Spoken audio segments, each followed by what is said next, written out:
যিসকলে অসম পুলিচৰ AB, UP, SI আৰু APRৰ লিখিত পৰীক্ষাৰ কাৰণে ৰৈ আছিল মই সকলোৰে কাৰণে এটা বহুত ভাল খবৰ লৈ আহিছোঁ।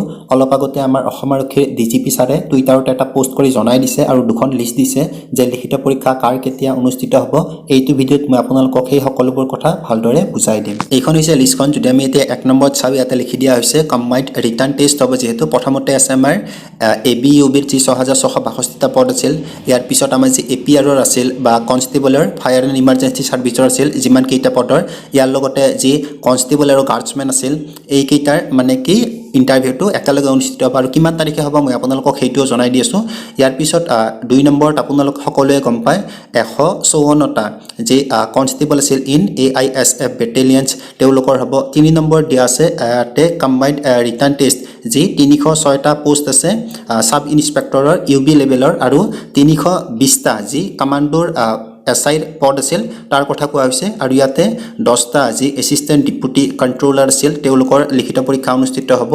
আৰু 4 নম্বৰ যদি চাওঁ আমি, ইয়াতে দিয়া হৈছে 705টা পোষ্ট অফ কনষ্টেবল UB আৰু 1429টা কনষ্টেবল AB। এইবাৰ যিকেইটাৰ এপ্লাই হৈ গৈছে AB, UBৰ, এই মানে কি পৰীক্ষাসমূহ সোনকালে আৰম্ভ হ'ব আৰু কম্বাইণ্ড টেষ্ট হিচাপত হ'ব। এতিয়া কিমান তাৰিখে কোনটো পৰীক্ষা অনুষ্ঠিত হয় মই আপোনালোকক সেইটো জনাই দিয়াৰ আগতে জনাই দিওঁ যে ইয়াতে তলত আপোনালোকে দেখিছে এইবাৰ লিখিত পৰীক্ষা দিয়াৰ কাৰণে কিন্তু 10টা চেণ্টাৰ ইতিমধ্যে চিলেক্ট কৰি দিয়া হৈছে আৰু এইকেইটাতে আপোনালোকে লিখিত পৰীক্ষা দিব লাগিব। এতিয়া মই আপোনালোকক কৈ দিছোঁ কোনটো লিখিত পৰীক্ষা কিমান তাৰিখে অনুষ্ঠিত হ'ব।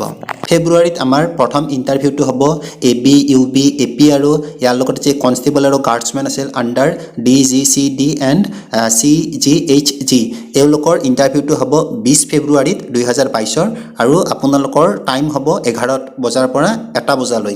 ইয়াৰ পিছৰটো মই আপোনালোকক জনাই দিছোঁ। ইয়াৰ পিছৰ ইণ্টাৰভিউটো হ'ব 154টা পোষ্ট দি আছে কনষ্টেবল ইন AISF বেটেলিয়নৰ, এওঁলোকৰ হ'ব 27 ফেব্ৰুৱাৰীত আৰু এওঁলোকৰ লিখিত পৰীক্ষাৰ টাইম হ'ব 11টা বজাৰ পৰা 1টা বজালৈ।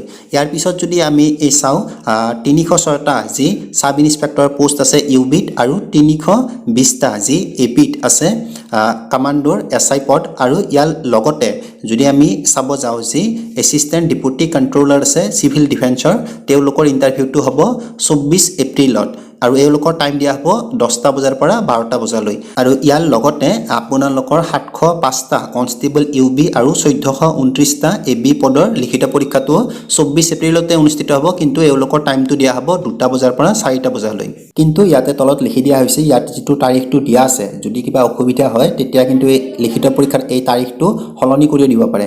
বাৰু যিয়ে নহওক, এতিয়া মই আপোনালোক সকলোকে ক'ম, যিহেতু আজি আপোনালোকে গম পায় জানুৱাৰীৰ 18 তাৰিখ হ'ল আৰু যিহেতু বেছিদিন নাই আপোনালোকৰ হাতত, গতিকে এতিয়া ভালকৈ লিখিত পৰীক্ষাৰ কাৰণে প্ৰস্তুতি চলাই যাওক। এইখিনি আছিল সৰু ভিডিঅ'টো। যিমান পাৰে ভিডিঅ'টো লগৰবোৰৰ লগত শ্বেয়াৰ কৰক, মোৰ চেনেলটো ছাবস্ক্ৰাইব কৰক। ধন্যবাদ।